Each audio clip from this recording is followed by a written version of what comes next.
Rajkamal films international தயாரித்து வெளிவந்து இன்னைக்கும் சக்க போடு போட்டு 30 நாளை நெருங்கிட்டு இருக்கிற அமரன் திரைப்படம் தான் இன்னைக்கும் வசூல்ல அட்டகாசமா சாதனை பண்ணிட்டு இருக்கு.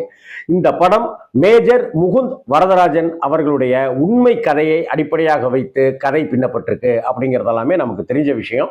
இது குறித்து மேஜர் முகுந்தனுடைய அப்பா, அம்மா, மனைவி, சகோதரிகள் அப்படின்னு எல்லோருமே பேட்டி கொடுத்ததெல்லாமே இப்போ வைரல் ஆயிட்டு இருக்கு.